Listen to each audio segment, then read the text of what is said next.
Puji Tuhan, kalau pagi hari ini kita boleh bersama-sama kembali berdoa bersama.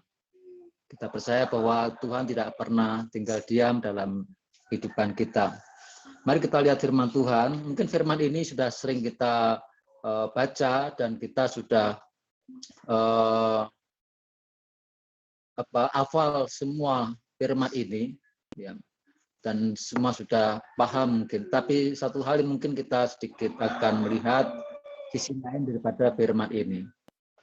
Firman Tuhan dari Yohanes pasal 3 ayat 16. Ya.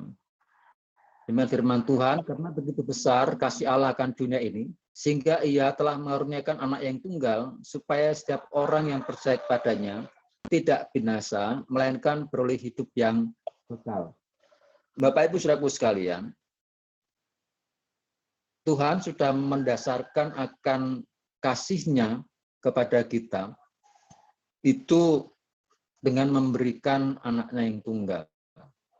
Nah, setiap orang yang percaya itu tidak akan binasa, melainkan beroleh hidup yang kekal. Kata binasa di sini itu mempunyai pengertian yang seringkali kita salah dan sempit dalam mengartikan kata binasa ini. Seringkali kita berkata binasa itu dengan arti hilang atau lenyap, ya. Tidak ada lagi.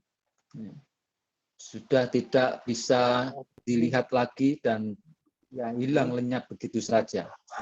Tapi sebetulnya kata binasa ini memiliki arti yang jauh lebih mengerikan, jauh lebih dahsyat lagi ketika tahu, ya. Kata binasa ini memiliki arti bahwa seseorang itu tidak lagi memiliki arti sesungguhnya. Dia tidak lagi bernilai. Nah, kata binasa ini kontras dengan yang namanya hidup kekal. Seseorang yang sudah tidak memiliki arti, itu satu hal yang sangat mengerikan, karena pengertiannya adalah ketika seseorang tidak punya arti lagi di hadapan Tuhan. Dia sudah terpisah dari hadirat Tuhan. Dan ini satu keadaan yang sangat mengerikan sekali, saudaraku, ketika seseorang sudah tidak dianggap, sudah tidak tidak bernilai lagi di hadapan Tuhan, maka sesuatu yang tidak bernilai di hadapan Tuhan tidak lain dan tidak ada lagi kesempatan untuk diperbaiki hubungannya. Ini satu hal yang sangat mengerikan, ya. Nah, ternyata realita ini tidak hanya dialami atau oleh seseorang yang tidak mengenal Tuhan, seorang yang ateis.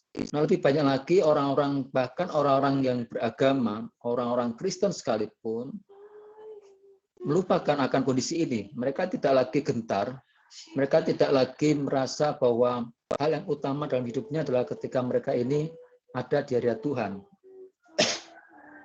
Nah, ketika seorang tidak lagi merasa takut kehilangan atau merasa takut ketika dia tidak ada di hadirat Tuhan. Ya. Banyak orang lebih takut mereka ini jatuh miskin, atau ketika mereka tidak lagi memiliki sesuatu yang bernilai dalam hidup dia. Karena banyaknya pemahaman dalam hidupnya bahwa kebernilaian seseorang itu diukurkan dengan materi. Ya. Nah, kata binasa ini disandingkan atau kontras sekali dengan yang namanya hidup kekal. Hidup kekal yang diartikan di sini adalah hidup yang penuh dengan arti. Ya, hidup yang berarti, hidup yang berkualitas. Yang satu tadi adalah hidup binasa, adalah hidup yang tidak bernilai lagi, terpisah dari hadirat Tuhan, sehingga tidak ada kesempatan lagi untuk diperbaiki. Nah, kemudian hidup kekal adalah hidup yang memiliki kualitas di dalam hidupnya. Ya, hidup yang bernilai. Nah, ketika seorang itu percaya pada Yesus tadi, dia menerima Yesus sebagai Tuhan dan Juru Selamatnya, maka dia memiliki nilai hidup. Nilai hidup seorang tidak dilihat dari apa yang dimiliki, Jadi ketika orang itu merasa bahwa mungkin hari ini dia tidak mempunyai sesuatu yang sama seperti dunia ukurkan, belum punya mobil, dia belum punya rumah, dia belum punya aset yang mungkin berbeda dengan orang lain, tetapi ketika mereka memiliki Yesus, maka dia sedang mengarahkan hidupnya itu dengan berkualitas. Ada seorang anak muda kaya raya bertanya pada Yesus, "Guru, apa yang harus lakukan untuk aku memperoleh hidup yang kekal?" Dan percakapan ini Tuhan Yesus itu berkatakan, apa yang baik ketika engkau melakukan semua yang hukum Taurat lakukan. Jangan membunuh, jangan berzina, jangan bersaksi dusta, hormati orang tuamu.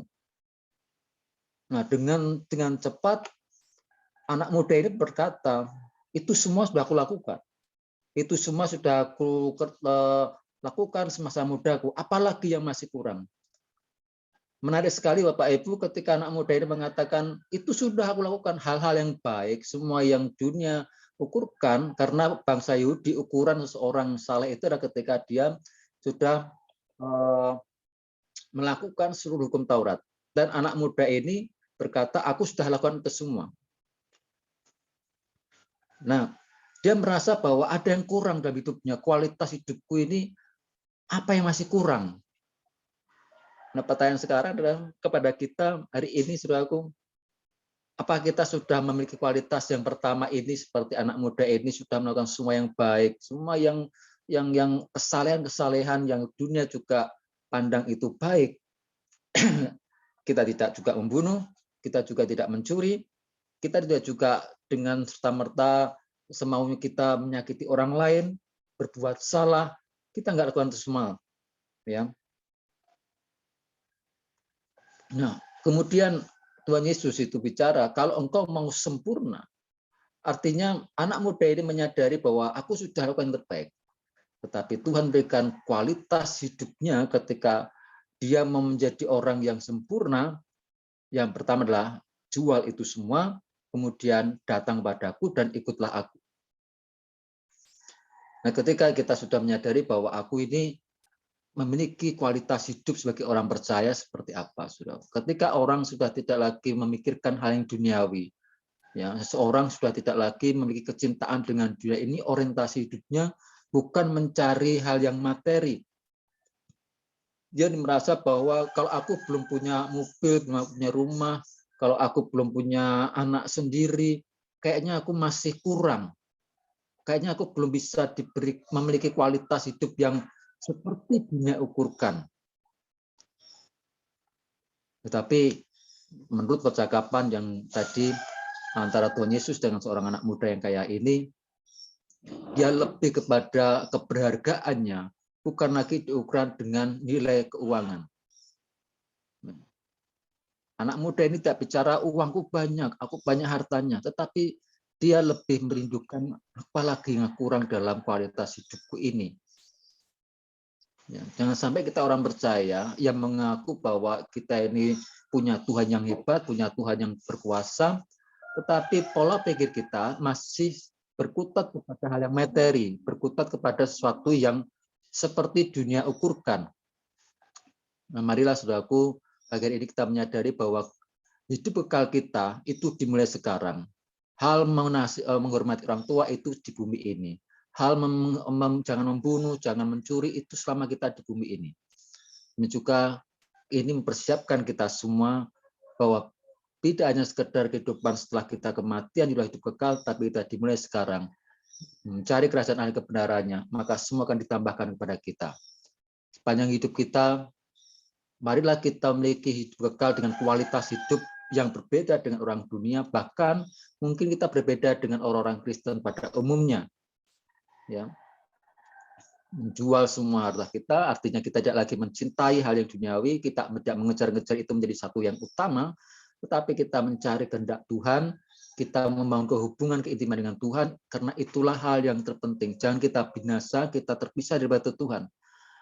Hubungan kita, kasih karunia Allah yang begitu besar ini, membawa kita memiliki keintiman dengan Tuhan, membawa kita ini rindu dekat sama Tuhan, mencari Tuhan yang utama di atas segala sesuatunya. Mencari Tuhan itu menjadi harga mati bagi kita. Kita nggak mungkin lepas daripada Tuhan dengan mencari hal yang sementara ini. Ya, kita sudah setiap hari berpuluhan-puluhan tahun mengenal akan belajar dengan Injil, pelajaran firman Tuhan, kita semakin meningkat kualitas hidup kita. Ya, pola pikir kita sekali lagi tidak melulu menghabiskan kepentingan surga, kepentingan dunia ini, tetapi kepentingan surga yang kita utamakan. Mari Bapak Ibu, bahkan menjelang akhir tahun ini, kita introspeksi diri kita. Apakah sepanjang tahun ini, orientasi kita, pola pikir kita, waktu kita habiskan hanya untuk kepentingan kita sendiri. Kalaupun demikian, mari kita sama-sama bertobat. Pertobatan itu bukan satu tanda titik, tetapi pertobatan adalah satu garis panjang. Artinya kehidupan yang terus kita harus hari lepas hari kita introspeksi, hari lepas hari kita mencoba memperbaiki, berbaharui hidup kita bersama dengan kasih karunia Tuhan. Dan kita percaya tahun 2022 nanti kita akan mengalami perubahan kehidupan, pola pikir yang berbeda, bahwa Tuhan, kita sudah Tuhan yang utama, dan besok kita akan terus mengalami keintiman dan kedekatan dengan Tuhan senantiasa. Demikian kiranya firman Tuhan akan memberkati kita semua, dan kita melangkah hari ini bersama dengan Tuhan senantiasa. Amin. Tuhan memberkati.